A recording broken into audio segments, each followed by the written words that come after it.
Good morning, good afternoon, good evening, depending on what part of the world you are in. This is Big Girl Diary. Okay, I got an interesting one for you today. And I'm going to talk about Korea, South Korea. Because there is some interesting things going on there. Okay, I'm not talking about politically. Nah, I'm talking about social.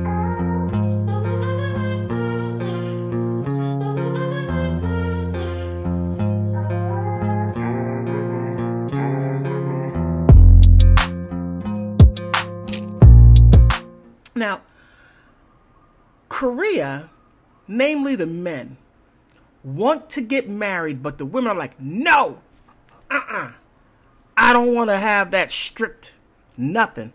I wanna work. I wanna live life before I get married. Well, they have put the stop on marriage and baby making to where there's a crisis in South Korea. The women are just out there working and they're living their best life. And then when they want to have children, that's if they want to, they're like in their 30s, hitting 40s. And the men are like, nah, I wanted you when you were 21. No. Well, this is the interesting part. On YouTube, they have these Afro Korean stories, and there's an agenda. Okay?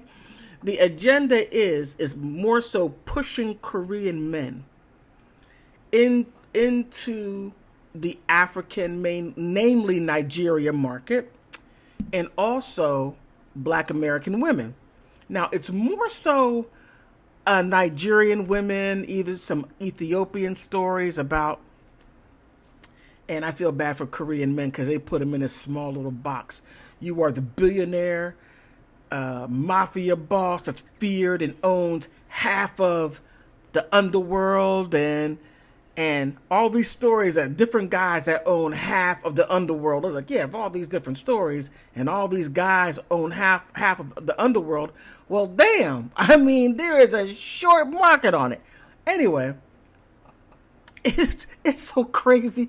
It's so crazy because they have these Nigerian women that move to Seoul, and they're there for about 6 months, and they're like some kind of marketing firm or whatever, and they're there at a coffee shop, and the mafia boss or the billionaire CEO sees her and falls in love with her as soon as he sees her, and then comes up with a marriage contract for 1 year, and then he works hard to get her to fall in love with him.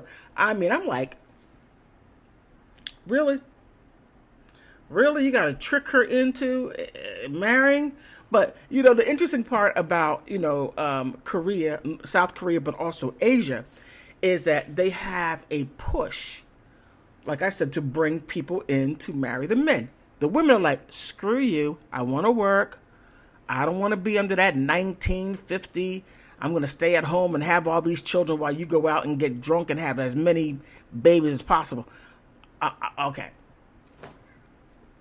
I don't know if that's true or not, but, But they have this thing to where Koreans must look like Koreans or marry white people. Now, I'm just like, this is interesting. Okay. The Korean-American War, and there was a whole war, and then you want to marry off white. It's like, oh my God. You can't make this stuff up, okay? You can't make it up. So there was this woman. What's her name? Dr. Oh my goodness. What is it? Oh my goodness. The article is New Trends, Old Conflicts, New Black Korean Relationships in an Era of Global Racism and Global Media. Okay? Thought that was interesting, right? So she's basically saying is that there is racism within the Korean culture. I'm like, no shit, Sherlock. I mean, black people are hated everywhere. I mean, it's not like, hey, come on in here. No. But however, she's pushing this. She's pushing She's pushing it because Korea, they are at a critical state to where their whole society can implode because the women aren't having babies. So they're like, well, Korea is not a place to have children. It's not a country that is family friendly. And I'm like, really? Okay. Well, they're talking about going to Sweden, France, and they're not looking for Korean men. No, they're looking for white men. And even some black American men and some African men, they're going all over. Some even marrying Vietnamese, Chinese, Japanese, any and everyone but Korean. I'm like, okay, what is so bad about Korean men? Can't be that bad. I mean, you know, gotta love men, you know. So as I'm looking at this stuff here, I'm just like, I'm going to give you a little thing because it's becoming economical. Now here it says the decline of the birth rates can be attributed to the combination of social and economical and cultural factors. Young South Koreans are increasingly delaying marriage and choosing not to marry at all. Traditionally, marriage has been viewed as a prerequisite for starting a family, but changing attitudes are challenging this notion. Like I said, they're like, I don't want to get married, and I don't want to get married to him because you're telling me I need to marry him, and he's not even a Korea mafia boss that's going to give me all this money, and then he's going to hide me because the other Korean syndicates saw me and they want to get him. The only way to get him is to get me to hurt him. You got to watch those Afro Korean stories and the Korean tales. Go on YouTube, type in Afro Korean mafia stories. Oh, it is hysterical. It's hysterical. Look, Nigerian women, you started this crap. I know it's you. I know it's you. You all are the shit starters of the African diaspora. Man, you're going to have Nigerian men upset with you when they find out what you're doing. But anyway, then it goes on to say another factor is the relentless work culture, right? South Korea is known for its long working hours, leaving little room for family life. Achieving a healthy work-life balance feels nearly impossible for many, and leading some to abandon the idea of parenting altogether. While societal expectations still take place on high value on traditional family roles, the demands of the modern workforce often makes it difficult to meet those expectations. Consequently, many women opt to focus on their own careers rather than pursuing marriage and children. So, and South Korea is not the only Asian country that focuses on work. Get up, work, sleep, work, school, work. I mean, it's just, and no time to play. So the women are like, no, I'm going to go to France. I'll learn French. I'll learn vous allez-vous, bonsoir, magnifique, c'est bon, right? I'll learn that. And it's to move away from the high pressure. The high Korean pressure. So these stories,